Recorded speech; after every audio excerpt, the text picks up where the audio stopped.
E aí, pessoal, tudo bem por aí? Professor Tales aqui na área. Faz um bom tempo que eu não apareço para fazer os nossos vídeos, mas é por um bom motivo. Eu estou finalmente encerrando a dissertação do mestrado.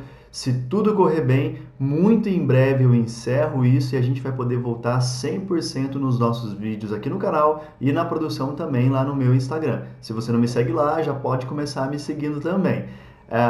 Essa semana eu fiz uma live muito interessante com o professor Eduardo Gonçalves. Ele é procurador da República no interior do Mato Grosso do Sul e gentilmente aceitou meu convite para fazer uma transmissão ao vivo comigo e me recebeu lá no Instagram dele. E eu vim aqui então trazer para vocês esse vídeo ao vivo, essa transmissão ao vivo em que a gente falou da carreira de juiz federal, como que eu cheguei até o cargo, como que foi o começo. Foi um papo muito legal, a gente falou de muita coisa bacana sobre prova discursiva, prova de sentença, como que foi um pouco da trajetória dele também, que é bem bacana, até chegar ao cargo de procurador da República. Então eu espero que vocês gostem desse vídeo que eu vou trazer agora e queria dizer para vocês também que eu estou preparando novidades aqui para o canal. Muito em breve eu vou trazer essas novidades para vocês.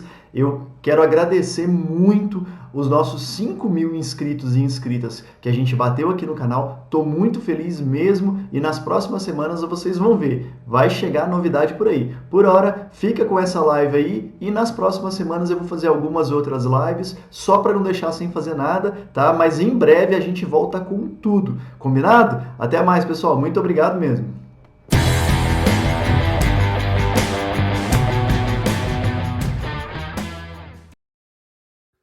Fala pessoal, tudo bem? Vamos chegando, vamos entrando aí para nossa live com o tema Magistratura Federal. Pessoal, vamos falar de carreira de magistrado federal, do concurso da Magistratura Federal, dicas para esse concurso, dia a dia. E para isso estará aqui conosco hoje o Thales Leão, juiz do TRF3. TRF aqui de São Paulo e do Mato Grosso do Sul, ou melhor, aqui do Mato Grosso do Sul e de São Paulo. Vamos falar de tudo um pouquinho, como é o dia a dia de um magistrado, como foi a preparação para o concurso, expectativas de próximo concurso. Então fiquem aqui conosco até o final, galerinha. O Tades já está aqui, já vou colocá-lo aqui na live comigo e vamos lá, vamos ver. Convidar Thales Leão, pronto. Aí, pessoal, a live aqui para quem quiser assistir depois, ficar à vontade aí. Vamos lá. Olá, Thales. Boa noite, professor. Tudo bem? Boa noite, tudo bem contigo, cara? Tudo jóia. Deixa eu dar uma ajeitadinha Então, aqui para enquadrar melhor isso. tá ótimo. Ontem eu fiz uma live correndo aqui, o pessoal reclamou da velocidade. Hoje a gente vai com calma, né? Tem disso, né? Pois é, ontem eu tinha 1 hora para dar informação pra caramba pra galera. Aí eu tinha duas opções. Eu falava devagar e não passava tudo, eu falava rápido e passava tudo. Então foi rápido. Mas hoje a gente vai com calma. Pessoal, esse é o Thales, juiz no TRF3, né, Thales? Isso aí. Pronto, você tá há quanto tempo no tribunal? Eu tomei posse há 7 anos, mais ou menos exatamente há 7 anos. Foi no dia 24 de maio de 2014. Vou completar 7 anos semana que vem de magistratura federal. E antes eu vim do TRF da primeira região, onde eu era servidor, lotado em São Sebastião do Paraíso, Minas Gerais, onde eu era assessor de juiz federal. Ah, que legal. Então você fez carreira na Justiça Federal desde o começo, né? Opa! Justiça Federal para mim era um grande sonho, desde a faculdade. O primeiro concurso para a Justiça Federal eu estava no segundo ano de faculdade. Só que aí Caramba! demorou um pouco, eu passei para técnico, mas demorou um pouco para vir a nomeação e eu acabei tomando posse logo que eu me formei. E antes disso eu fui servidor no INSS, que também tem a ver com a Justiça Federal. Então você tem esse contato com o concurso aí desde o começo da faculdade. Uma coisa aí que a gente Sim, tem. Cara, eu falo pro pessoal que eu estudei para concurso na faculdade, foi a melhor coisa que eu fiz, assim. Terminei a faculdade tranquilo, né? Tu terminou a sim. Eu terminei a faculdade no INSS, então assim, pelo menos eu tinha um salário que me garantia, eu não tinha aquele medo, aquela insegurança de será que vai dar certo, será que não vai? Eu até tentei advogar, não era meu talento, mas ter um cargo público já me ajudou muito. Ainda que seja um cargo de nível médio, eu sempre falo, isso pode te ajudar. Você só não pode acomodar se você tiver sonho de exercer uma carreira um pouco mais difícil, né? Cara, o problema é que muita gente passa nesse concurso meio escada ali e acomoda. E aí depois Sim, que você acomoda, para voltar é difícil, né? Eu sempre falo assim, exatamente. vou estudar para cartório. Eu começo há 2 dias, cara. Já desisto, não aguento mais. Não dá. Sim, É algo assim, você se acomodou, é muito difícil voltar, né? é verdade. E eu Tu já é me de onde? declaro aposentado. Eu não pretendo Eu estudar também. para concurso mais não. Chega já, não aguento mais fazer prova. Fiz muita prova nessa vida já, agora chega. Sim. Tu é de onde? Eu sou de São Sebastião do Paraíso, aqui no sul de Minas. Fica ao lado da cidade que eu moro hoje, que é Franca. As duas cidades são 70 quilômetros de distância. Tu tá em casa, então. Sim, aham. Por isso que eu nem pensei em trocar da terceira para a primeira região. Para mim ficou ótimo. Perfeito, né? Você fez faculdade aí em Franca mesmo, na Unesp? Exatamente, eu formei Então, aqui, então estou totalmente em casa. casa já inserido totalmente aí. Eu entrei na carreira, meu sonho era para Jacarezinho. Não sei se você conhece ali Jacarezinho, Ourinhos, Sim, sim. São Paulo, TRF 3. Jacarezinho é quarta, né? Jacarezinho é quarta e Ourinhos é 3. Quando eu entrei, a unidade de Jacarezinho existia. Eu fui estagiário lá e tal. Aí Hum, no meio, 2, 3 anos de MPF, fechou a unidade. Aí foi para Londrina. Eu era o próximo da fila. Hoje estou puxa, lá atrás, porque aí Londrina virou disputado mas para você bastante. você é do norte do Paraná, então. Eu sou do norte, eu sou da região de Jacarezinho. Eu estudei em Jacarezinho, viajava todo dia para a faculdade, mas eu sou ali da região. Daí eu Ah, queria que voltar, legal. tá difícil. Cara, você passou na magistratura federal estudando quanto tempo, assim, focado para juiz federal mesmo? Desde quando assim eu tive certeza que magistratura federal era o que eu queria e eu ia direcionar toda a minha energia naquilo, foi mais ou menos entre 2 anos e meio e três. Mas falar isso é uma meia verdade que beira a mentira, né? Porque, que nem a gente conversou aqui, eu já era concurseiro desde o primeiro ano da faculdade. Hum? Então, eu estava me preparando para essa porrada que é esse tipo de concurso. Então, eu basicamente direcionei. A partir do momento que eu falei, eu quero juiz federal, eu quero tentar, eu vou focar nisso. Comecei a sentar com aqueles editais sistematizados, fazer prova anterior.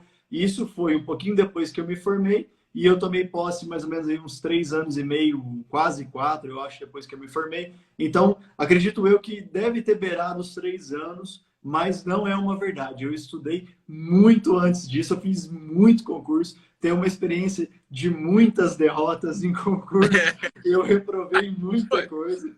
Já que você falou dos dias que não foram de glória, conta para nós um pouquinho dos dias não de glória aí É, dessa comparação. eu comecei, né, na faculdade fazendo concurso de nível médio e eu estava naquele desespero de não passar fome, de querer fazer qualquer tipo de concurso. Então eu saía atirando em todos os concursos de nível médio. Só que eu vim com uma base muito forte do vestibular. Então aquelas matérias básicas, português, matemática, depois informática, me ajudavam muito e eu conseguia passar em tudo, nos de nível médio. Aí eu ficava com aquela sensação que eu era bom nisso. Aí É. quando eu entrei no primeiro e comecei a fazer os de nível superior, essa sensação foi embora, assim, no primeiro concurso.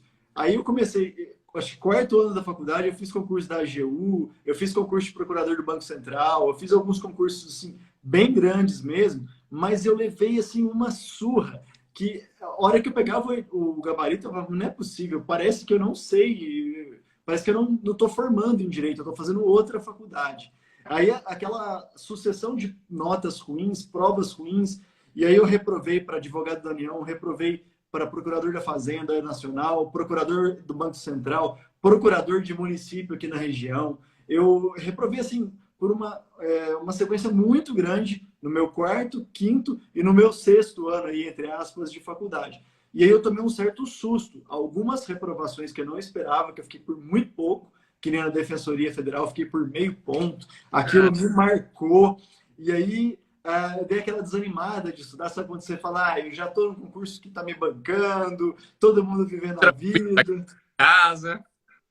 E aí foi nesse momento que eu tentei advogar. Eu fiquei acho que uns 11 meses sem estudar para concurso, achando que ia dar certo essa coisa. mas eu não tenho talento para advocacia, não tenho gosto mesmo pela atividade. E aí foi quando eu fui convocado para o concurso que eu tinha passado há muito tempo para a Justiça Federal. E aí eu direcionei 100% para a Justiça Federal. E 1 ou 2 meses dentro da Justiça Federal voltou a vontade de estudar. Foi uma coisa bem natural e foi onde bateu aí esses quase 3 anos aí até a posse para juiz federal. Pô, e aí entra uma coisa que o pessoal sempre pergunta: olha, é legal ter um cargo meio, isso vai me atrapalhar ou vai me ajudar? Às vezes ajuda muito, né? Porque Sim, ele te coloca em outro ambiente ali e te incentiva a voltar a estudar. Então, né? Eu falo muito. e todas as energias a ponto de você não conseguir estudar e nem você acomodar, né? Exatamente. Eu falo exatamente isso aqui, porque com base na minha experiência, eu tenho certeza que se eu não tivesse tido a experiência que eu tive no INSS e na Justiça Federal, eu não ia ter conseguido o que eu consegui em concurso público grande. Porque eu aprendi muita coisa na prática, que foi pergunta de prova oral, que foi pergunta de segunda fase, e muita coisa que eu vi ali me ajudou na hora de estudar. Mas tem um pouco do que você falou. Eu sabia racionalizar bastante o tempo. Então eu tinha o tempo de trabalhar, eu chegava em casa, dava uma descansadinha rápida, já ia estudar mais um pouco, no outro dia cedo estudava antes de trabalhar. E aí o que eu sempre falo é, se você vai trabalhar, adequa uma rotina. Você tem que montar uma rotina que o serviço vai caber lá dentro, mas vai sobrar energia para estudar. Porque tem dia que cansa. Você não faz ideia do que é um balcão do INSS. Tem dia que você chega esgotado em casa, mas tem que estudar. É, tem, cara. E aí é só rotina mesmo. É aquilo, ó, eu fui ontem, eu vou hoje de novo. Porque se eu não for hoje, eu não vou amanhã, né? Sim. É difícil. Eu fazia isso na AGU, cara. Eu passei, fui para a AGU, né? Eu precisava estudar, não queria ficar na AGU na época. Na época a AGU não estava tão bem como está hoje. Se fosse Sim. hoje, não tivesse saído da AGU. Mas eu chegava do trabalho e ia estudar. No outro dia, acordava cedo antes do trabalho e estudava. E isso aí eu fui construindo minha rotina de estudo, né? Eu deixei o horário fixo do trabalho do meio-dia às 7, do meio-dia às 6, ali todos os dias, turno único, e o restante dediquei ao estudo, mas era pesado. Pesado, pesado. Balcão do INSS, porque é doideira, né? E você era procurador federal?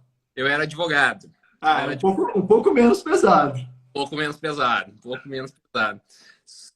E eu estava numa unidade tranquila ainda, sabe? Então isso facilitou um pouco mais. Eu conseguia Uhum. rotina tudo e estava numa unidade tranquila. Então eu consegui não despender todas as minhas para o trabalho. Cara, mas a gente tem uma visão bem parecida. O vestibular me ajudou muito, me ajudou principalmente a aprender bem. E depois disso, na prova discursiva, faz toda a diferença, né? Sim, sim. A É. gente, quando você escreve bem, ponto, você está um passo à frente de vários outros candidatos. Eu digo para o pessoal que, olha, eu não tinha muita gente que sabia mais do que eu na prova, mas eu consegui colocar no papel o que eles não conseguiram. E isso é quando você aprende a escrever bem, pega o jeito da prova, isso de fazer prova, de treinar, e aí isso dá uma vantagem bastante grande aí para os alunos. Então, quem é ruim em português, uma boa dissertação, comece a treinar o quanto antes, escrever um bom texto, desenvolver bem a ideia, colocar no papel o que sabe. E o estudante do direito tem isso, né? Ele acha que escreve bem, até começar a escrever. Sim, Pô, e tem aquela técnica também, né, de conseguir desenvolver o raciocínio. Eu cansei de ver pessoas que tinham conteúdo, aí você falava, coloca aqui então a resposta. Aí o sujeito ficava lá 50, 60 minutos, não saía nada. Aí você tem noção que tem prova que você tem que fazer 20 páginas em 4 horas. Você não tem tempo para ficar enrolando. Você tem que desenvolver uma técnica. você chegou a fazer o TRF4? Eu Mas sem fiz, ter. mas eu fiquei por um ponto na primeira fase.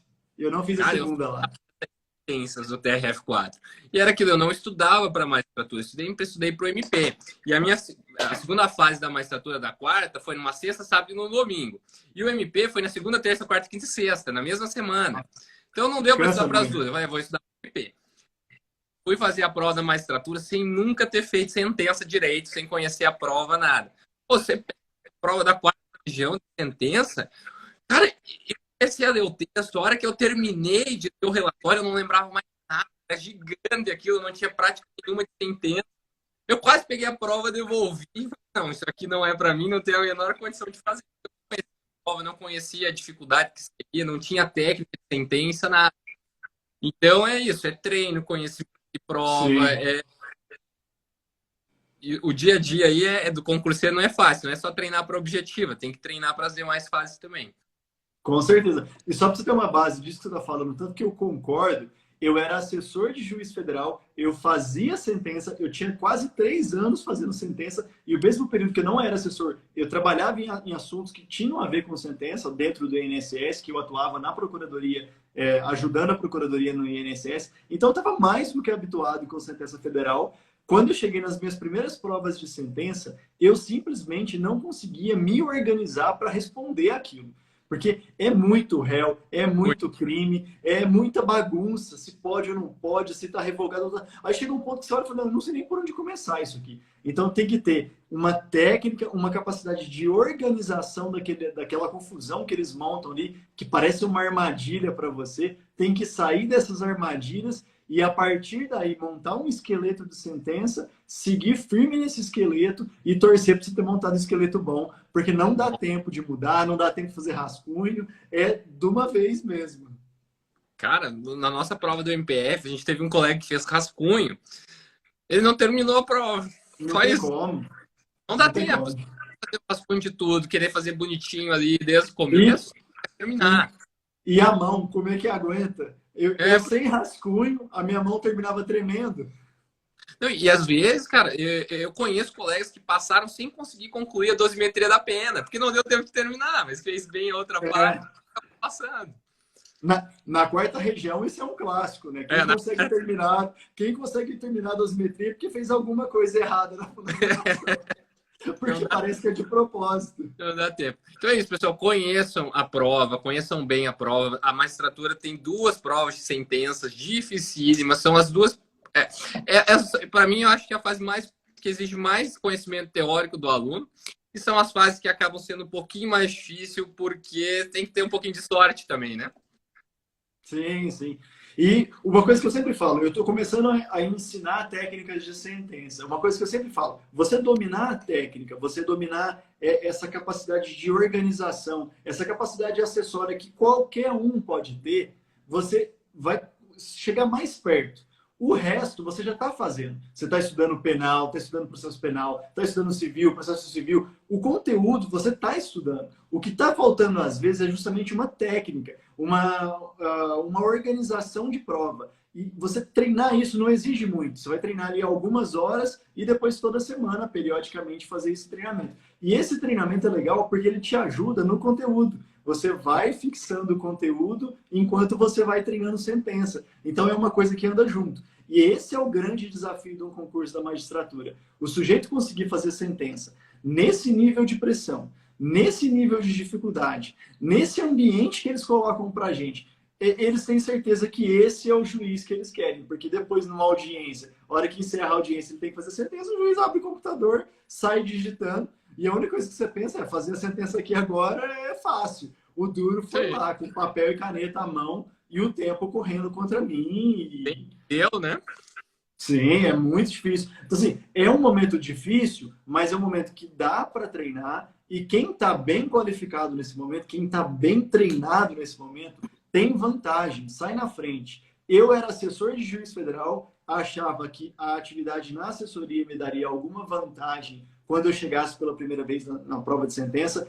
Não foi verdade, porque o jeito que você trabalha na assessoria, o jeito que você trabalha como juiz é diferente. A gente usa computador, a gente usa modelos de sentença, a gente tem Ctrl+C, Ctrl+V, a gente tem aquela pesquisinha rápida na jurisprudência, a gente tem vários mecanismos que durante a prova não existe. Então você tem que treinar um ambiente de prova. É um momento diferente, mais difícil, mais treinável. Cara, isso me lembra uma coisa que aconteceu na live de ontem. Foi engraçado. Falei, pessoal, ó, a magistratura de Goiás, possivelmente a gente vai ter uma questão ali de juizado especial civil e de execução fiscal. Uma que mandou, não, eu trabalho todo dia com juizado e execução fiscal, eu tô em vantagem. Eu falei, melhor, tá nada. Não tem vantagem nenhuma. Em um dia, qualquer um que tá vendo a live aqui, de execução fiscal e juizado. Então, assim, não é muita vantagem. Não tem. O que a gente falou aqui em relação a trabalhar e ser útil em termos de estudar, ter um conhecimento prático, é bacana, mas não ache que isso vai te aprovar em algum concurso. Não vai. Não Se passa. você não enfiar a cara no estudo e não ir treinar, não adianta. Eu vivi isso na prática. A hora que eu abri a minha primeira prova de sentença foi no TRF da segunda região. Era uma sentença de improbidade administrativa. Uma confusão se aqueles atos eram ímprobos ou não. E eu fiquei ali viajando na maionese, deixando o tempo passar. A hora que eu vi, eu já estava nas últimas meia hora de prova, eu já tinha meia sentença para fazer, não deu tempo, eu me atropelei, eu fiz uma confusão. Eu coloquei parte que era do começo no meio, do meio para o fim. Aí quando você começa a fazer essa confusão, você já vai ver que o corretor já vai olhar para sua sentença e já vai falar: essa aqui o sujeito não conseguiu me mostrar que ele sabe, né? Então você vai E ficar é por baixo. totalmente não, mas boa parte discricionária. A fase mais discricionária da magistratura federal são as duas sentenças, né? Sim. Porque muitas vezes passa quem dá procedência e passa quem dá improcedência. Aí você fala: peraí, mas qual que era a resposta correta, então? Verdade. Cara, e como é o teu dia a dia aí na magistratura federal? Você é juiz titular ou substituto? Eu optei por não me titularizar por um motivo de Não, territorialidade. não quis vir. É. Já são 3 concursos, eu acho, de promoção que eu deixei passar. Todos eles eu iria ir para o Mato Grosso do Sul, acho que 2 vezes em Ponta, um em Corumbá, alguma coisa assim. Não tenho nada contra o Mato Grosso do Sul, tem 2 irmãos que moram aí, inclusive, mas eu me ambientei muito bem aqui em Franca. Era uma intenção minha na carreira chegar até Franca, porque assim que eu tomei posse, primeiro eu fui para Guarulhos, depois para São João da Boa Vista, até chegar a Franca. Então, como demorou um pouco, foram 3 anos até chegar em Franca, quando eu cheguei em Franca, no ano seguinte abriu para promoção. Aí eu falei: mas eu acabei de chegar, eu não vou sair daqui assim tão fácil. Aí eu passei sem pesares. Aí no ano seguinte abriu de novo e eu estava no mestrado. Eu falei: não, mas eu estou no mestrado, deixa eu terminar. E o mestrado aqui em Franca, né? Então, deixa eu concluir o mestrado. Então, esse ano eu estou concluindo, se tudo correr bem, daqui a 1 ou 2 meses eu já finalizo a dissertação, já agendo a minha defesa, vou concluir o mestrado. A partir do ano que vem eu vou cogitar se vale a pena promover ou não. E eu falo de valer a pena ou não, porque é até uma dúvida que muitas pessoas têm. O juiz federal, ele precisa promover? Ele é obrigado a promover? É ruim se ele não promover? A resposta para isso tudo é não. Não, não, não e não. Eu não sou obrigado a promover, o tribunal não me pressiona para promover, ninguém me pressiona para promover. A promoção é uma opção do juiz de ocupar aquele cargo de juiz titular, né, vamos colocar aí entre aspas, porque não tem essa relação de titular e reserva que a gente pensa aí do futebol. O juiz substituto. Não existe hierarquia, né? Exatamente, sem hierarquia. E o juiz substituto dentro da Justiça Federal, ele tem uma posição que é diferente da maioria dos TJs. Os TJs, em geral, colocam o juiz substituto como efetivo juiz de rodízio, que vai passar por várias varas, ele às vezes não tem nenhum gabinete fixo, alguns TJs têm, outros não, muda um pouco, mas no TRF eu tenho gabinete fixo, eu tenho assessoria, eu tenho a minha autonomia de trabalho, o TRF garante até os processos que vão para mim e os processos que vão para o titular. Na prática, a vara federal ela é rachada em 2, metade dos processos vão para mim, metade dos processos vão para o juiz titular, com uma vantagem que hoje eu gosto muito. A parte administrativa e organizacional da vara não é minha atribuição. Então, eu não preciso ficar com responsabilidades de função de confiança de servidor, de lotação de servidor, de conflitos entre servidores, de atribuições em geral da vara. Isso é responsabilidade do titular. Mas tudo tem seus 2 lados, né? Significa que se eu estiver trabalhando numa vara em que eu não combine com o juiz titular, que eu acredite que ele esteja agindo de uma maneira que eu não goste, que a estratégia de ação dele de trabalho não é boa, não é adequada para mim, eu não concordo com as coisas dele, eu não falo nada, porque quem manda e quem decide é ele. Então, tem esse problema, dependendo do lugar que você está. Se você não combina com a política de trabalho do seu juiz titular, aí às vezes é melhor ou remover ou pensar numa promoção, se já tiver dado tempo para promover. No meu caso, também é não para isso, porque o meu juiz titular é ótimo, a gente se dá muito bem, todas as decisões que ele toma do ponto de vista administrativo, ele sempre me consulta, porque a gente quer trocar uma ideia, a gente realmente gerencia, acaba que fazendo um gerenciamento compartilhado da vara, o que é ótimo, porque todo mundo sai ganhando com isso, tem um rendimento melhor. Só que faz um ano e pouco, um ano e meio, eu acho, que na verdade eu virei juiz titular à força aqui em Franca. Porque o meu juiz aposentou, não tinha nenhum concurso aberto para remoção de titulares, a vara ficou em aberto e aí eu estou ocupando esse cargo de juiz titular já tem um ano e pouco, e acredito que só vou sair desse cargo em setembro, talvez outubro. Eu não sei quando é que vai chegar o próximo juiz titular aqui, mas até lá sou eu que estou fazendo tudo. Passamos por inspeção, talvez correção, e a gente tem que fazer tudo. Inclusive, nesse período que eu estou em substituição efetiva da vara como juiz titular, eu tive atribuições administrativas, eu tomei decisões administrativas, questão de direção da vara e tudo mais, aí ficou ao meu cargo, mesmo sendo um juiz substituto. Então isso às vezes acontece também. Conheço alguns aí em Mato Grosso do Sul, inclusive, Eduardo, que chegaram a ficar 2 anos como juiz titular logo que tomaram posse, mas assim, substituto exercendo titularidade numa vara que não tem ninguém.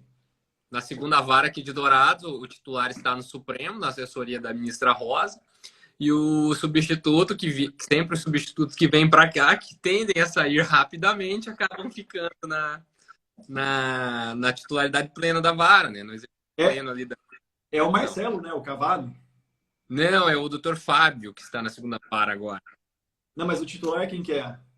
É o doutor Felipe, alguma coisa do Luiz Felipe. Eu nem o conheço, porque eu tô aqui está aqui nesse período. Eu lembro que o Marcelo também ficou nessa situação, mas eu acho que ele já removeu para São Paulo, né? Acho que ele já está em Osasco. É o Luiz Felipe, eu acho, Felipe, alguma coisa. Não sei o nome dele, porque eu nem o conheço, na verdade. Sim, mas, sim.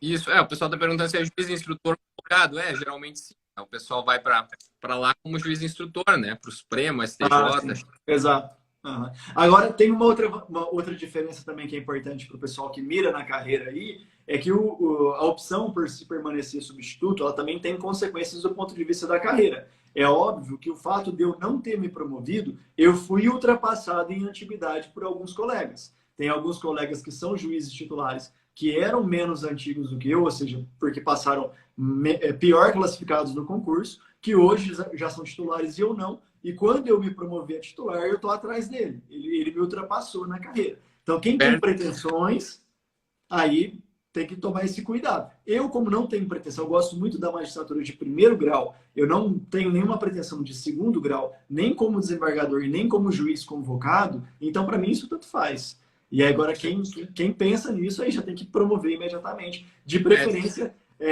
mais rápido que puder, porque tá difícil ser desembargador hoje em dia.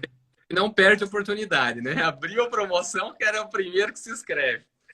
Mas está muito difícil, a carreira está muito travada. Com essa lei, a PEC que ampliou, né, a PEC da Bengala, aí, que ampliou a aposentadoria, a carreira deu uma estagnada muito forte, tanto em remoções, mas principalmente em promoções.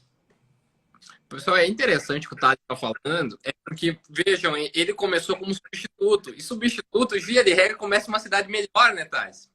Sim, depois que titulariza, você vai para o pior normalmente na magistratura federal. Você começa lá mais ou menos em São Paulo, até no Mato Grosso do Sul mesmo, mas em lotações melhores, né? E com o tempo, quando você promove, aí que o bicho pega, né? De lotação. Então, nesse ponto, a magistratura federal perde de longe do MPF. Eu vi que teve gente que perguntou aí em termos de diferença. Depois a gente fala de rotina também. Mas em questão de política de lotação, né, a gente pode poder chamar assim, a magistratura federal ela é até em termos ingrata. Porque se você tem pretensões na carreira, se você realmente pretende se promover, exercer o trabalho como juiz federal, que tem algumas diferenças, não estou dizendo que juiz substituto e juiz titular é a mesma coisa. Tem diferenças e tem gente que prefere ser juiz titular. Ok, não tem problema nenhum. Se você pensa nisso, ela é uma carreira que ela dá um salto e uma queda. Então, eu fui para Guarulhos, que é um local assim que no MPF seria um sonho de quem quer entrar e já ir para Guarulhos. Eu não consigo hoje. Então, eu entrei e já fui direto para Guarulhos, porque eu passei, eu não lembro se foi em 9º ou em 10º, ao final das contas, que eu fiquei no concurso, depois da prova de títulos. Eu perdi a Americana nos títulos por um amigo meu, eu não perdoo ele por isso, ele me roubou a Americana nos títulos. E você vê que eu gosto do interior, né? Mas aí eu me Sim. contentei com Guarulhos, que eu conversava com o pessoal de outras carreiras, principalmente MPF, eles, você tá maluco, Guarulhos está ótimo, você tá no melhor lugar, assim, porque Guarulhos você é acabou pra. de tomar posse, né? E aí É. eu fui esperando um pouquinho até chegar onde eu efetivamente queria, que era chegar aqui em Franca, cheguei em Franca. Sim, faltou um pouco de sorte para eu chegar em Franca de primeira. Poderia ter dado até Franca de primeira. Não deu, mas eu levei uns 3 anos, cheguei em Franca. Fiquei aqui um tempo em Franca, agora tem a opção de promover. Mas para eu promover, é uma queda em termos de lotação. Não estou falando mal das outras cidades e tal, mas eu vou ter que aceitar ir para um lugar bem longe da onde eu estabeleci a minha zona de moradia, da onde eu quero permanecer fixamente e ficar esperando a oportunidade de voltar. Então eu tenho uma ascensão, uma queda para esperar outra ascensão. Esses morros na carreira, eles assustam muitas pessoas. E o MPF não tem isso, é uma carreira mais retilínea, né? Você entra geralmente num lugar difícil, vai ter que encarar o norte do país para quem não gosta, para quem não é do norte, só para deixar claro que a gente está falando para o Brasil inteiro, mas você vai ter que encarar geralmente locais muito longe da sua casa, da onde você esperava ficar. E aí depois você vai pulando, pulando, pulando, 10, 15 anos depois você chega onde você queria, e aí você não se preocupa com mais nada. Você vai ficar lá, e se quiser, fica até aposentar. Não tem essa de promoção, né, Eduardo? Você não vai ter que preocupar em ir embora de novo. A nossa promoção é só para o tribunal, né? Então a gente não tem o cargo de substituto no MPF, a gente já entra titular e só vai subindo, assim, subindo que eu digo, na verdade, é melhorando as cidades, igual o Thales falou. Eu comecei no É. Amazonas, desci para Naviraí, agora estou em Dourados. Então tá melhorando. Próximo passo, se Deus quiser, é Ourinhos. Vamos, Ourinhos, Ah, se Deus quiser, é o próximo passo. Ourinhos, pelo jeito, assim como a gente diz aqui em Minas, você vai pôr o boi na sombra, né? Ourinhos, aqui, é uma delas, estou em casa. As outras eu nem quero, mas porque eu não consigo tão rápido. Ponta Grossa, Curitiba, essas aí para mim é impossível. Agora, E é tem. MPF da magistratura, pessoal. O MPF ele é nacional o concurso, né? A gente pode se remover para qualquer lugar do país sem maiores complicações. Já a magistratura ela é regionalizada. Até tem a permuta, né? Mas não é fácil, não é simples, Não. né? Ela tem muito requisito e, assim, você zera a antiguidade, não é uma coisa muito legal, é só se você quiser muito mesmo.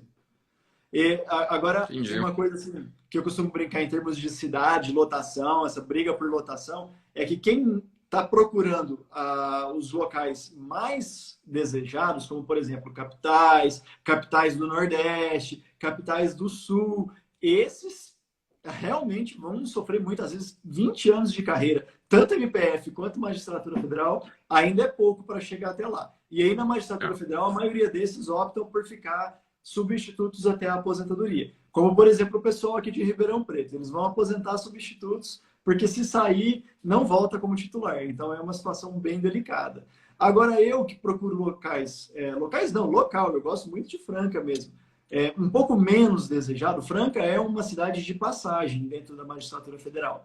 Então, tem possibilidade, talvez se eu ficar uns 10 até 15 anos de substituto aqui em Franca, de, em algum cenário, promover direto para Franca. Isso já aconteceu. Há Uhum. 2 anos e meio, uma colega juíza saiu da cidade dela como substituta, ela tinha uns 10, 11 anos de substituta, e promoveu direto aqui para Franca. Ela não era francana, já até foi embora, mas essa é uma opção que talvez eu cogite. Ficar aqui até indefinidamente, mas se sair uma vaga de promoção direto para Franca, aí eu pego essa vaga quando der para mim. Essa é uma opção. Não, legal. E como que é a tua estrutura de gabinete? O pessoal está perguntando qual é a estrutura de trabalho de vocês aí na magistratura.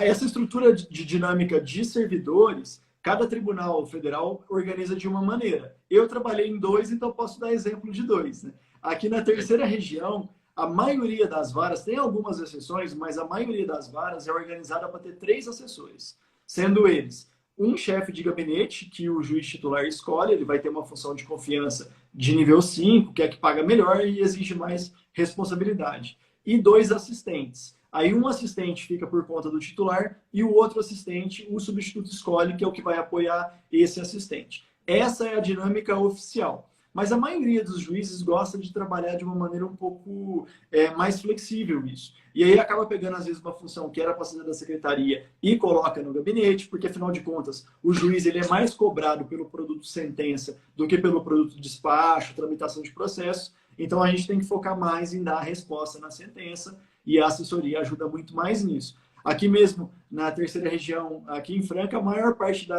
das assessorias que eu já tive atuação trabalham com a lógica de ter 4 assessores. Mas algumas fazem 2, outros fazem 3, depende muito do juiz titular e como ele pensa a equipe dele. Mas o juiz substituto tem pelo menos garantido que ele vai ter um assessor que vai se reportar a ele. Então ele vai conversar com esse assessor, ele vai conseguir dar uma dinâmica de trabalho para esse assessor e de uma certa maneira, uma forma de você interagir o trabalho. Acabei de ver a pergunta legal aí, todos os assessores são servidores. Na Justiça Federal não tem cargo de confiança para assessoria, eles são funções de confiança. O que significa que só pode pegar essa função quem é servidor público.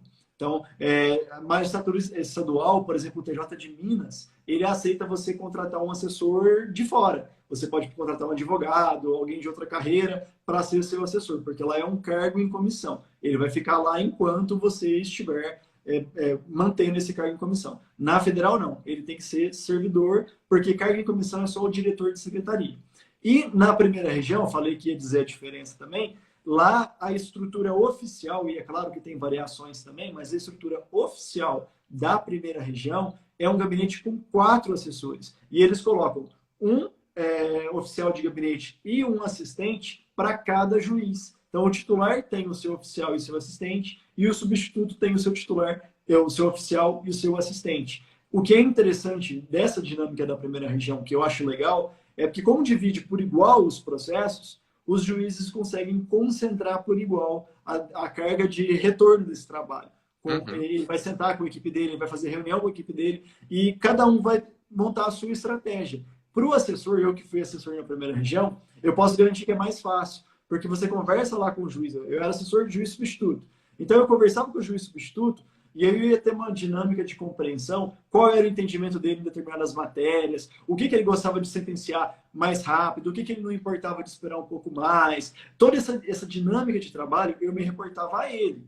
E só nas férias dele, eventualmente, que eu ia me reportar ao outro. Então, é mais fácil para o juiz. Agora, aqui na terceira, por exemplo, a gente às vezes monta uma dinâmica de trabalho para poder tentar facilitar, que às vezes dá uma embaralhada na cabeça do assessor. Porque ele tem que conversar comigo, aí às vezes determinado benefício eu nego, mas o titular defere, ou vice-versa. Aí ele está lá montando a sentença, nossa, mas isso aqui é do titular, tem que mudar tudo. Não, o bom que o pessoal tem que saber, a estrutura da Justiça Federal ela é muito, em regra, melhor estadual, né? Não existe vara federal muito mal estruturada. Pode ser que falte um ou outro servidor por questões administrativas, uma aposentadoria que não foi reposta, ou alguma questão médica e tal. Mas as varas são bem estruturadas, né? Não, com certeza. A experiência que eu tive de estadual, é claro que são 26 estados, né? Tem muita coisa por aí. Mas, considerando que eu tive uma experiência de conhecer de perto 2 estados que são dos mais ricos da nação, que é Minas Gerais e São Paulo, eu posso dizer, determinadas situações, a gente precisa isso aqui, essa estrutura, ela não apenas é difícil de trabalhar, como o juiz fala assim, isso aqui está avacalhado mesmo, está faltando. Eles estão achando que o juiz resolve tudo e o juiz não resolve.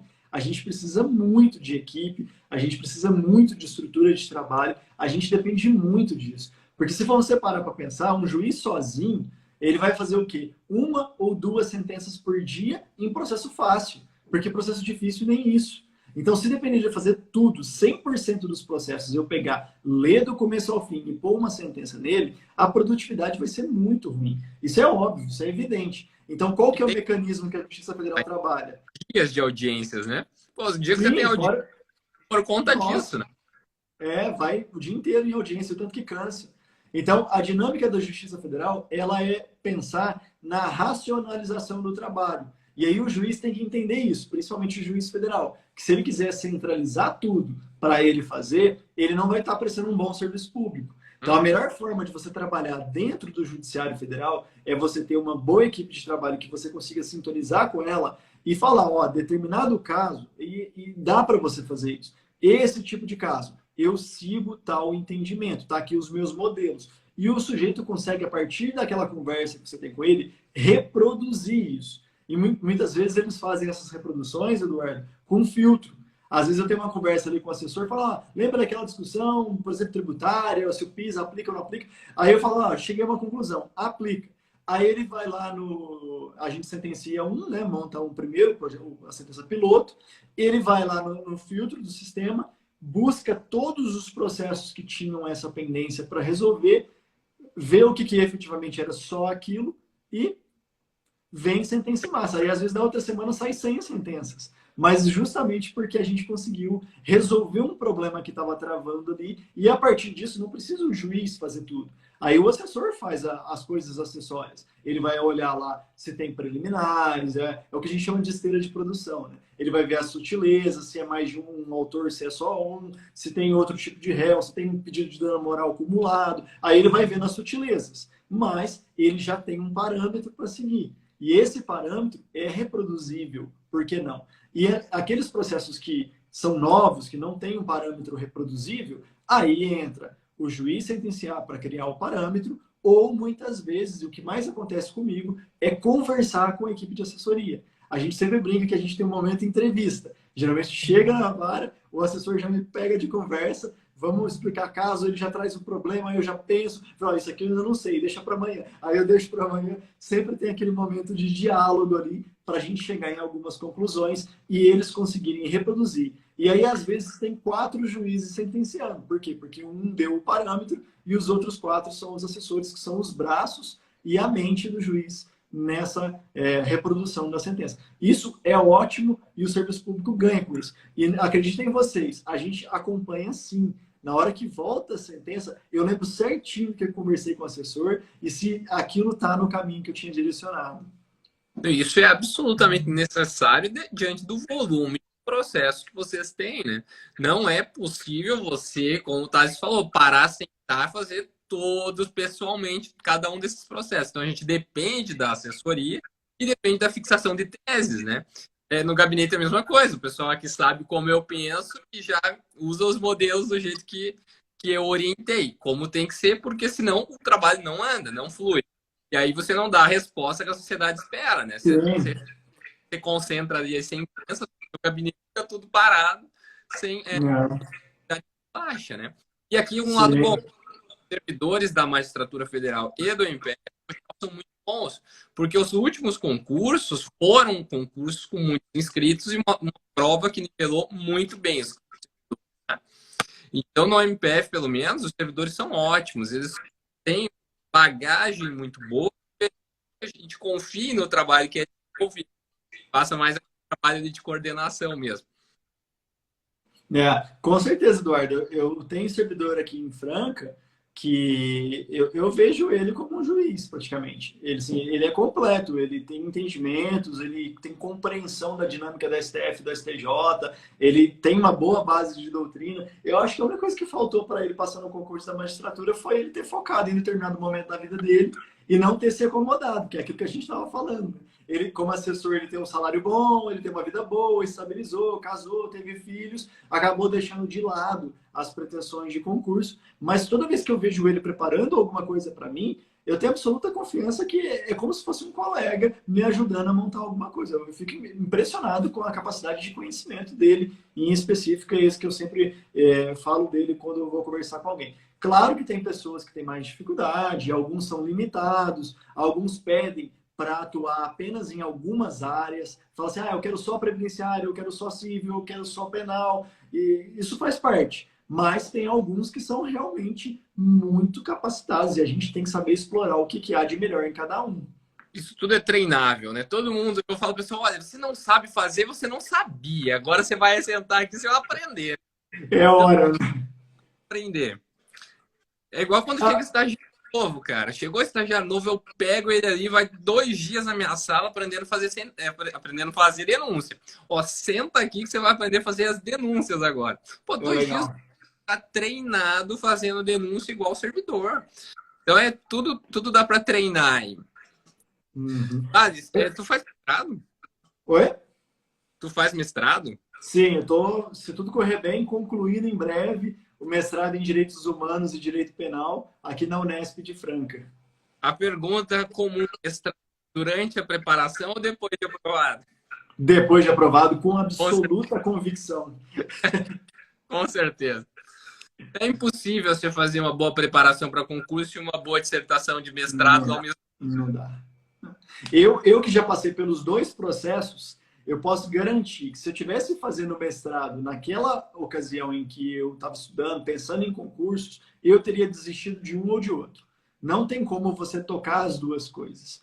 Eu fiz uma live com um colega da Magistratura Federal, o Roberto, inclusive foi juiz federal aí em Ponta, e ele fez mestrado antes, né, no período de concurso dele. Mas foi uma coisa muito especial. Ele formou, imediatamente entrou no mestrado, e aí ficou naquela, mas eu queria concurso, eu não sei se eu queria mestrado.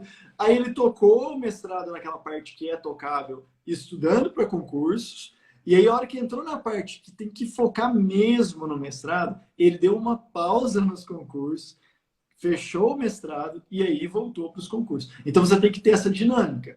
Se tiver essa dinâmica, até dá. Agora, quem já está estudando para concurso, já está fazendo prova, já está pensando em segunda fase e está olhando edital de mestrado, o conselho é: segura um pouquinho o edital de mestrado, entra na magistratura primeiro e olha, tocar mestrado com magistratura já não é tarefa fácil. Porque tem dia que você está lá concentrado, fazendo dissertação, aí surge problema, você vai ter que resolver problema.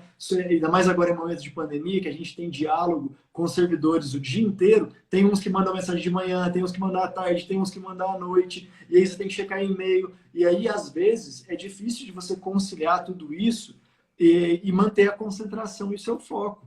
Então, o mestrado ele exige um pouco mais. E eu até tive que dar uma diminuída aqui nas minhas atividades como professor. Eu tive que parar um pouco com algumas aulas que eu estava dando, só deixei as da pós-graduação, que já era um contrato que estava feito, dei uma seguradinha no meu YouTube, dei uma seguradinha aqui no Instagram. Assim que eu finalizar a parte mais densa da dissertação e entregar isso aí para a correção do orientador, aí sim voltamos à programação normal. Mas tem uma coisa que você tem que dar umas opções, você tem que elencar prioridades. Quem está em concurso, eu acho que a prioridade tem que ser concurso. Porque o pontinho que te dá o título de mestrado não vale o que você vai passar. Não vale, não vale. Na AGU, eu falo para pessoal, gente, olha o edital da AGU. O mestrado é uma questão certa que eu acerte a mais que o outro colega, porque vale 1,5. Então eu acertei uma, o colega errou, ele perdeu meio, né? Eu já tenho 1,5 a mais que ele ali. Pronto, é um item que me daria mais. E outra também. Muitas vezes isso só significa lotação, que nem eu mencionei. Eu ia pegar a Americana, veio um colega com mais títulos e pegou a Americana, mas e daí? Eu fui para Guarulhos, foi ótimo, uma experiência excelente para minha vida. Não mudou nada. Eu gostaria de ter ido Americana? Gostaria, mas não mudou nada. Claro, tem alguns concursos, e até conversei com um colega da Magistratura do Trabalho, que falou que a experiência dele era um pouco mais complicada ali na Justiça do Trabalho, porque a lista é muito grande e às vezes os títulos te colocam dentre os nomeáveis, porque eles fazem uma lista muito grande e nem todos vão ser nomeados naquela lista final. Aí até pode ser que uma qualificação te ajude. Mas eu, em vez de mestrado, usaria outra estratégia, igual o professor comentou comigo lá, o Lucas. A estratégia dele foi conseguir várias aprovações em outros concursos. Aí ele saiu fazendo procurador municipal, analista, esses concursos menos difíceis, vamos dizer assim, para ter pontuação de aprovação em outro concurso. É uma estratégia que não te tira dos trilhos, não te toma tanto tempo igual um mestrado e te ajuda. Ele, inclusive, mencionou que saiu de posições que não eram nomeáveis para ser nomeado graças aos títulos que ele foi acumulando dessa maneira. Ele também não fez mestrado. Então, eu acho uma estratégia interessante essa. Você conseguir pontos de títulos, sim, mas olhar o custo-benefício. E o mestrado, realmente, eu posso garantir, não é um bom custo-benefício. Eu concordo integralmente com o que o Thales falou. E isso, uma dica aqui, pessoal, aprovação vale mesmo fora das vagas. Eu tive uma aprovação no TRF da quarta para analista, fiquei em 169. Todos os concursos computaram essa Eu aprovação aí também. como título. E muitos outros colegas, inclusive do MPF, tinham passado nesse concurso, mas como não foram nomeados, não usaram os títulos. Eu consegui É. tranquilamente os títulos, mesmo fora do número de vagas. Então, vale também. Eu vi uma pergunta interessante aí, Eduardo. A gente estava falando de dinâmica de trabalho. Perguntou se, assim como o juiz substituto do TJ, né, da estadual, se o federal também atua em mais de uma cidade. Essa é uma pergunta legal, porque é uma dúvida de muitas pessoas saber se ela vai ficar quieta numa cidade ou eles vão ficar pipocando ela para lá e para cá. E eu sei de tem TJ que manda o sujeito para mais de 500 quilômetros de distância. Que beira aquela palavra que começa com S, mas a gente não pode falar aqui. Né? Na Justiça Federal tem um pouco disso também, mas é em alguns casos específicos. Por exemplo, hoje eu, aqui em Franca, 3 anos, 2 anos e meio de Franca que eu estou aqui direto, não fui para nenhum outro lugar por opção. Por quê? Porque eu coloquei numa listinha lá que eu não tenho interesse em substituir em outras cidades. Existe uma lista que eu entrego para o tribunal dizendo se eu tenho interesse ou não. Porque quem tem interesse, e o tribunal precisa desse juiz em outra cidade, ele desloca o juiz temporariamente, por exemplo, cobrir férias de um colega em Barretos. Isso aí às vezes acontece. Porque Barretos só tem um juiz, não tem substituto. Se ele se afastar por férias ou qualquer motivo, precisa ir alguém lá. Esse ir até lá, o tribunal vai me pagar diária, que é aquele valor além do salário para eu poder ficar lá. Então, tem uma certa disputa por isso, que como é um valor que vai dar um dinheiro, as pessoas têm interesse. E como alguns têm interesse, o tribunal cria, então, a possibilidade de se candidatarem. Eu sempre não me candidato, então ninguém me incomoda, eu fico quieto aqui em Franca. Lá em Guarulhos era um pouco diferente, porque as cidades lá são muito próximas. Guarulhos tem Mogi das Cruzes, que fica, acho que, a 50 quilômetros de distância, 30 quilômetros de distância, não lembro exatamente, mas é bem próximo. E aí, às vezes, você era convocado para atuar temporariamente em Mogi das Cruzes e nem recebia diária, porque é a mesma região metropolitana. Então, essa situação lá incomodava um pouco, às vezes acontecia. Só que quando acontecia isso, você ficava com prejuízo da vara que você estava trabalhando. Então, se eu era juiz de Guarulhos e fui convocado para trabalhar lá em Mogi das Cruzes, eles encerravam temporariamente o meu trabalho em Guarulhos, me colocavam em Mogi das Cruzes e eu ficava por conta de Mogi das Cruzes. Como é uma cidade perto, não precisava dormir lá, podia ir e voltar no mesmo dia, não tinha problema nenhum. E substituições temporárias, eu ia, ficava 1 ou 2 semanas, no máximo um mês, para cobrir férias. O pessoal do Mato Grosso do Sul, às vezes, dá uma rodada boa, de ter que passar em outras cidades, às vezes acontece, pela carência do juiz. Ninguém para no Mato Grosso do Sul. O pessoal chega em Dourados, vê o Eduardo aí com a postura brava dele aí, assusta, não volta mais. Na verdade, assusta com Ponta Porã e Naviraí. Dourados não Sim, é sim. Porã, Naviraí, Corumbá, o pessoal já chega com medo. Sim. É que Então, aí tem esse rodízio. Mas quando você é deslocado para uma cidade mais longe, o tribunal vai te pagar diária. E aí tem gente que interessa pelo lado financeiro. Eu não me interesso porque eu prefiro a boa qualidade de vida e a minha rotina. Eu sou aquele tipo rotineiro total e eu odeio quando eu saio da rotina. Então, para mim, não é interessante. eu também não prefiro não substituir porque quebra a tua rotina de trabalho, seu Nossa, gabinete, total. os processos. E quando você volta, tá tudo ali, né? Ninguém fez, tá tudo pesado, tem um monte de coisa para É. corrigir. Então, E vocês têm mais isso, né, de substituição. a gente tem bastante de gabinete. Hoje virtual, a maioria, né? Uhum. Mesmo período, antes da pandemia, a gente já estava nisso de substituição virtual, não estava se focando muito para sessões e tal. Mas antigamente tinha mais. Antigamente era diária para você se deslocar também. Hoje é raro diária. Assim, Aqui em cortar. Franca, uma colega de vocês, infelizmente, acabou falecendo. Ela ficou muito tempo doente, faleceu. E esse período de doença dela e do falecimento até vir alguém removido, vinha muito substituto do MPF. Eu acho que eu já trabalhei com uns 10 ou 15 procuradores diferentes aqui nesse período. Cada vez que eu ia para uma audiência, tinha um procurador diferente. Mas o bom é que isso que você falou, o pessoal tem interesse na diária. Então só vai quem realmente quer, quer a remuneração disso. Então, quem não quer, não precisa se deslocar no MPF também, não. As substituições aqui são todas facultativas, bem igual vocês aí. Ah, isso é bom. Cara, uma pergunta, qual a remuneração líquida? Se vocês querem ganhar bastante, vocês têm que fazer curso estadual, pessoal. Assim, para ganhar muito, muito é estadual. A gente É tá carregando... cartório e estadual. Oi? Cartório e estadual, exatamente. Normalmente o MPF e a magistratura federal, hoje, na verdade, estão ganhando menos que a maior parte das magistraturas estadual, né? Então, Sim. a remuneração está lá na transparência. Eu falo assim, pessoal, a remuneração está na transparência, é uma boa remuneração, mas não é igual na seara estadual como regra. Como regra, os juízes estaduais têm mais populações, tem o eleitoral, que dá um gás ali bom para eles também. Enfim, mas é ótima remuneração, não há nada a reclamar. O que eu sempre brinco é que TJ é mais criativo, né, na política remuneratória. Tem alguns TJs que dão adicional para o juiz pela quantidade de sentenças. Só que como ele não pode dar adicional em dinheiro, ele dá adicional em folga. Aí o que acontece? Ele compra os 60 dias de folga do juiz em dinheiro, porque isso pode.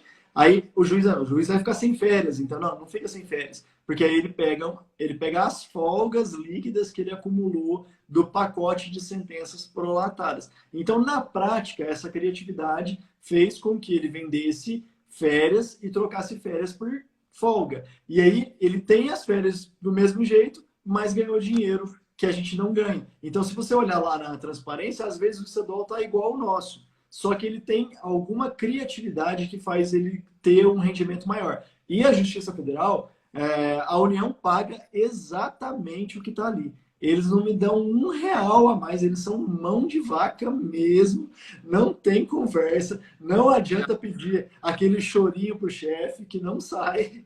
Nada. O que está no portal da transparência é exatamente aquilo que a gente ganha. Não tem um centavo a mais que não esteja ali. Não tem uma verba dessas dos estaduais aí Não tem. do livro, não tem auxílio terno, não tem auxílio nada. É o subsídio diário, no máximo. O exemplo mais engraçado aí de remuneração é o auxílio moradia, né? O tão odiado auxílio moradia.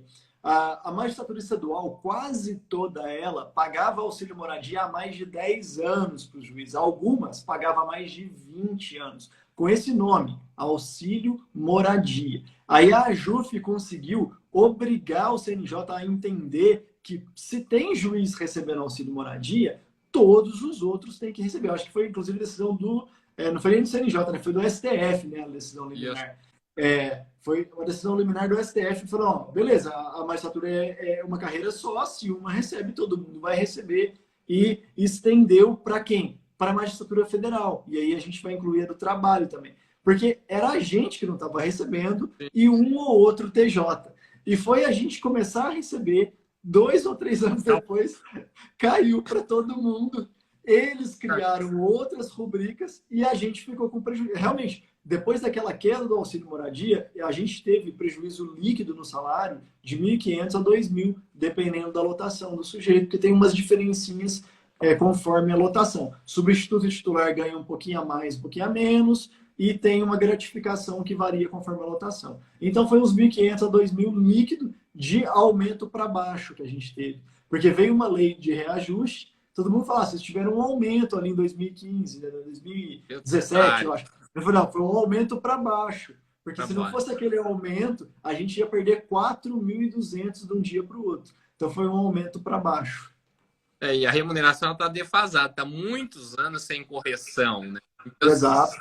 Ela já está bem abaixo do que foi no passado. No passado, convertendo isso aí em salários mínimos, dava muito mais do que dá hoje. Uhum.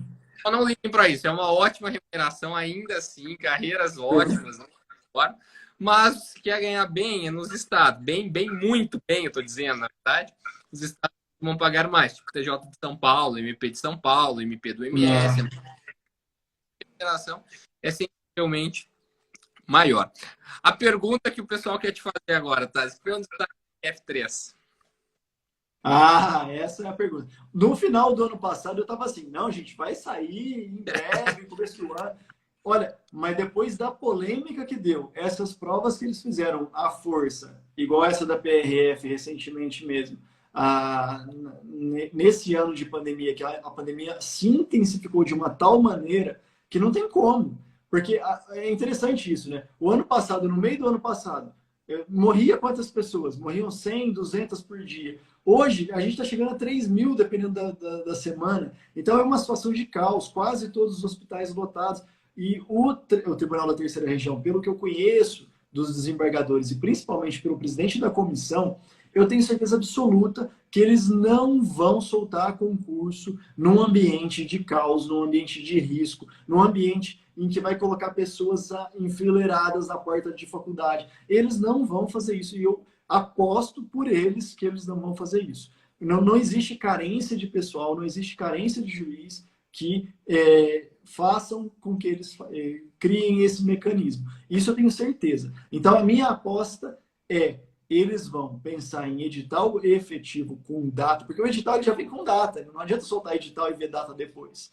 Eles vão fazer edital, data, e eles já colocam a data da primeira, da segunda fase, às vezes até da prova oral. No meu concurso, o concurso rodou inteiro em 11 meses, para vocês verem a qualidade de organização que é o TRF da terceira. Eles rodaram um concurso inteiro em 11 meses, sem contratar a banca terceirizada. Eles fizeram da primeira até a última fase. Então, eles fazem uma organização séria, que leva em consideração esses aspectos estruturais. Então, acredito eu, que se a gente conseguisse um ambiente que a gente espera de menos pessoas nos hospitais, menos pessoas morrendo, ou seja, pelo menos uma diminuição de pandemia, a gente poderia falar em edital no segundo semestre. Mas eu não estou apostando nesse cenário social brasileiro, porque não é o que está pintando por aí, né? Algo que a gente poderia apostar, então, seria edital para o final do ano, com previsão de provas para o ano que vem. Talvez seja o caminho mais factível de se falar aí. E é bom que dá mais tempo para vocês estudar para ser meus colegas aí, né? Pois é, esse agora é a hora de estudar, pessoal. Não adianta você não demorar para retomar esse estudo aí, porque o pessoal que vai passar no TRF da terceira no que vem vai estar estudando agora.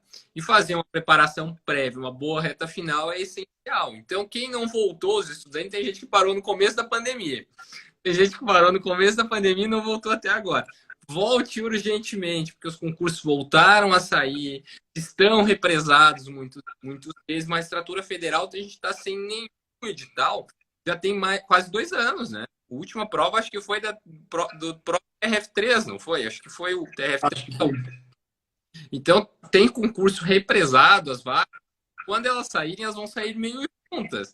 Vai sair TRF3, 2, 4, 1, 5. A chance de sair junto é grande. Então, voltem a estudar o mais breve possível. Aí. Thales, uma dica final para a galera, cara. Só para encerrar esse assunto, ano que vem, a minha aposta é que vai sair no mínimo 10 magistraturas estaduais e talvez 3 ou até 4 dos federais para o ano que vem. Não sei se prova no ano que vem, mas edital no ano que vem. Porque a magistratura, ao contrário das carreiras do executivo, não depende das questões orçamentárias, da limitação da PEC, aquela PEC da maldade, né, que virou emenda constitucional, não depende diretamente daquilo. Então, já está organizado para isso. O que está segurando a maior parte desses concursos é, sim, ambiente de pandemia. Isso na terceira região, com toda certeza. E outros tribunais de justiça que o pessoal deseja muito, que nem TJ de São Paulo já está se organizando para soltar, TJ de Goiás já soltou. Então, assim, eu acho que no começo do ano que vem já começa a vir pipocando na sequência, e quem faz esse intercâmbio magistratura estadual e federal vai ter oportunidade em ambos. Então, é a hora de já focar nesse estudo, voltar, quem não está estudando firme aí, e tem o meu compadecimento aí, porque eu também estou passando uma dificuldade muito grande de estudar em pandemia. O pessoal manda mensagem para mim de vez em quando: como é que faz para concentrar? Eu não aguento mais. Eu também estou nessa, eu também estou querendo descobrir como é que faz, porque tem dia que não rende nada, é difícil, mas é assim que funciona. É o que a gente tem, é o cenário que a gente vive, e a minha dica principal é: não percam as esperanças. Não deixem que essas notícias que estão rondando a gente de fim de concurso, de fim de carreira, o Brasil quebrou, não vai contratar mais servidor público nenhum, não vai existir juiz mais, vai ter terceirizado no lugar de juiz. Esse tipo de coisa é terrorismo. Quem está nessa política de terrorismo não tem nada a ganhar com isso. E quem estiver estudando, quem estiver se preparando, vai ter chance de passar sim, vai ter chance de realizar o seu sonho sim, mas não é fácil e não está fácil mesmo estudar nesse momento. Então, por isso que vocês têm que procurar a melhor forma de se manter motivados. E eu sempre falo para o pessoal, você pode seguir, acompanhar, ficar de olho em quem te põe para cima ou quem te põe para baixo. Você escolhe. Tem muita gente aí pondo para baixo, só com notícia ruim, só falando mal de tudo. Não tem nem necessidade de vocês pilharem com isso. Preocupa com o que é possível, com o que dá para focar, que é o seu livro, o seu curso, o professor que está ensinando o conteúdo que vai cair na prova. Foca nisso, porque a hora que vier os concursos, você não vai se arrepender e vai ter a sua chance. E o ano que vem, espero eu que chova concurso aí para o pessoal. Esse ano realmente está difícil ainda. Esse ano eu concordo contigo, é muito difícil termos esses concursos de magistratura e Ministério Público hoje. Eu acho que o federal também não sabe esse ano. Temos alguns candidatos a nomear ainda e o MPF não vai fazer concurso no meio da pandemia. Tenho certeza disso, assim como o TRF3 também não deve fazer, né? E, pessoal, é aquilo. Hoje eu vejo no Instagram muita gente colocando para baixo porque quer fazer a prova e não está preparado. Então, na verdade, a pessoa usa a pandemia como um álibi ali para ela, olha, eu não estou preparado ainda, não pode ter prova de jeito nenhum, eu não quero prova, eu vou colocar meus concorrentes para baixo. Tem muita gente fazendo isso. E aí cabe a você filtrar o conteúdo que te interessa daquilo que não te interessa. Eu falo, pessoal, olha, professores, sigam 10 no máximo, aqueles que te põem para cima. Não precisa mais que isso, não precisa ter 100 professores para aprovar 10. Os 10 que você gosta mais, que te põem para cima, que trazem conteúdo legal, são suficientes aí para nessa jornada de aprovação. É verdade. Cara, valeu da live aí, acho que foi bom pra caramba. Quem quer aprender a fazer sentença, o Thales falou aí que está ensinando o pessoal, sigam ele lá. Magistratura Federal com Thales, então sigam lá o perfil dele, legal. Dicas do mestrado, xadrez, corrida, o que mais vocês quiserem aí, é só mandar mensagem lá para ele. É um mistão, né? A gente tem vida pessoal fora do trabalho, né, cara? É isso aí. Eu jogo meu squash, tênis também, enfim, coisas que eu não fazia na época de concurseiro, pessoal, não dava tempo. Na época de concurseiro eu peguei aquilo e falei, agora eu vou estudar, e aí abandonei tudo, não deu certo ou não, mas foi o que eu fiz. Mas depois a gente tem vida também, né? Normal, vida que... tem que dar uma relaxada, né? Senão a cabeça pira. E é muito processo, é muito problema. Todo dia prisão de alguém aqui na fronteira. Acho que você não tem prisão todo dia aí, né? O povo do cigarro aí, né? O povo do cigarro. A gente forma todas as teses do STJ de contrabando e a maioria de tráfico transnacional de drogas. Então a gente tem bastante tese aqui na fronteira. Mas muito obrigado mesmo, viu, Eduardo? Fiquei muito feliz de você ter aceitado o meu convite. Fui eu que fui lá pedir para o Eduardo vir fazer uma live comigo, porque eu ficava de olho no material que você traz aí para o pessoal, muito bacana mesmo. É muito bom a gente ver pessoas que... É o que a gente está falando aqui. Que se a gente está falando para um público, a gente tem que ter responsabilidade com esse público que a gente está trazendo as nossas palavras. E eu vejo isso em você. Eu não vejo você se promovendo, fazendo graça, fazendo as pessoas se sentirem menos porque não atingiram o cargo dos sonhos delas. E você já atingiu. Isso é uma coisa muito importante e é algo que realmente quem está assistindo a gente tem que dar valor, porque isso é um diferencial. E eu estou de parabéns por isso. Isso é um grande motivo de eu estar querendo conversar com você e ter ficado muito contente dessa oportunidade. Cara, eu que fiquei contente. Estou te seguindo há bastante tempo aí também. Gosto da abordagem que você faz. Eu acho bem parecido com a abordagem que eu tenho, a forma de pensar concurso. Eu acho que a gente pensa muito parecido. Então foi um prazer aqui para mim. Espero entrar no mestrado também, seguir o seu trabalho. Eu espero sair. Também onde eu fiz faculdade, pretendo fazer lá em Jacarezinho. Legal. Enfim, para mim foi um prazer. Quem sabe um dia não trabalhamos juntos ainda aí na sua titularização. Opa, seria bacana. Eu espero em Franca. Espero que você titularize aí. Mas se quiser lá em Dourados, já tem um amigo aqui, cara. Ó, quem sabe não promovo e vou dar um pulo aí. Pois é. Valeu mesmo. Valeu, meu amigo. Abração. Até mais. Boa noite, Eduardo. Tchau, tchau. Boa noite. Pessoal, Boa noite, pessoal. Obrigado. valeu, Thales. Foi isso. Palavras. Uma live muito boa com o Thales. Enfim, sigam lá o perfil do Thales também e bora lá estudar, pessoal. Estudar. Para descansar, mas amanhã estudar. Valeu, Thales. Até mais. Tchau, Tchau, tchau. tchau, gente. Até mais.